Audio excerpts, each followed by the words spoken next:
குருவே சரணம். எல்லாருக்கும் வணக்கம். வெல்கம் டு கதையின் காரணம். கதைக்குள்ள போலாம்.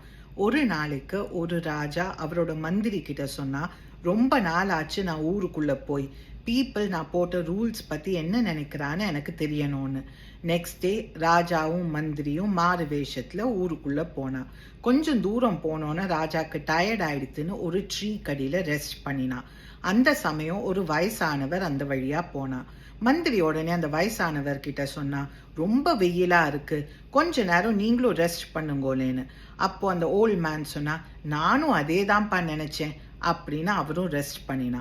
அந்த வயசானவர் சொன்னா, ஒரு வாரமா நான் ஊர்லயே இல்லை, நம்ம ஊர்ல ஏதாவது விசேஷம் இருக்கா அப்படின்னு மந்திரியை கேட்டா. மந்திரி உடனே சொன்னா, விசேஷம்லாம் எதுவும் இல்லை, நம்ம ஊர் ராஜா செத்து போயிட்டான்னு. அப்போ அந்த ஓல்ட் மேனுக்கு பயங்கர ஷாக் ஆயிடுத்து விஷயம் கேட்டோன்னு. ஹி செட், என்னப்பா நிஜமாவே வா சொல்ற, என்னால் நம்பவே முடியலையே. ரீசெண்டாக கூட என் பையன் கிட்ட சொன்னேன், ராஜா அவ்வளோ நல்லா ரூல் போட்டிருக்கா, நிறைய ஆயுசுக்கு நல்லபடியாக இருக்கணும்னு, ஆண்டவன் இப்படி பண்ணிட்டானே அப்படின்னு வருத்தப்பட்டு போனார். அந்த ஓல்ட் மேன் போனோன்னு ராஜாக்கு பயங்கர சந்தோஷம் ஆயிடுத்து.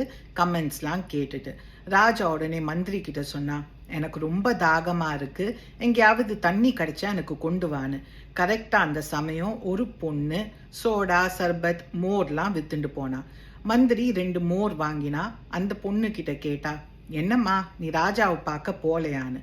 அந்த பொண்ணு உடனே கேட்டா, ராஜாக்கு என்னாச்சு அப்படின்னு. மந்திரி சொன்னா, இன்னைக்கு காலம்புற ராஜா செத்து போயிட்டா, ஊர் மக்கள் எல்லாமே ராஜாவை பார்க்க தான் போயிருக்கான்னு. அந்த பொண்ணு உடனே, ஓ அப்படியா, அவர் இருந்தாலும் எனக்கு ஒன்றும் இல்லை, செத்தாலும் எனக்கு ஒன்றும் இல்லை, அதோட எப்பேற்பட்ட கொம்பனா இருந்தாலும் பிறந்தாக்க ஒரு நாளைக்கு போய் தானே ஆகணும் அப்படின்னா. மோர் டம்ளரை திரும்பி வாங்கறச்சேல அந்த பொண்ணு சொன்னா, யோசிச்சு பார்த்தாக்க ஆக்சுவலாக ராஜா போனது எனக்கு நல்லது தான்.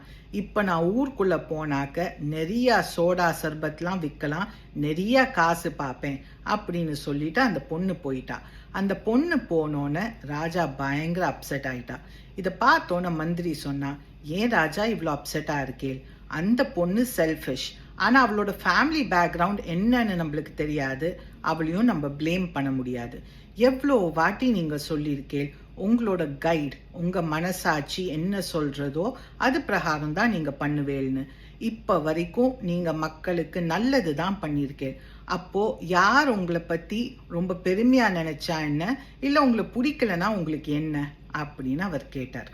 ஒரு விஷயம் எடுத்துட்டாக்க அதை நம்ம பண்ணலாம், இல்லை பண்ணாமல் இருக்கலாம். முக்கால்வாசி நம்மளோட இன்னர் வாய்ஸ் என்ன சொல்கிறதோ அது பிரகாரம் நம்ம பண்ணுவோம்.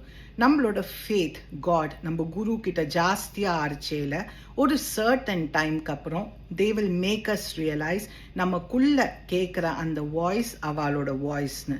எப்போ நம்ம அதை ரியலைஸ் பண்ணுறோமோ இன்னும் கிளாரிட்டியோட நம்ம டெசிஷன்ஸ் எடுப்போம்.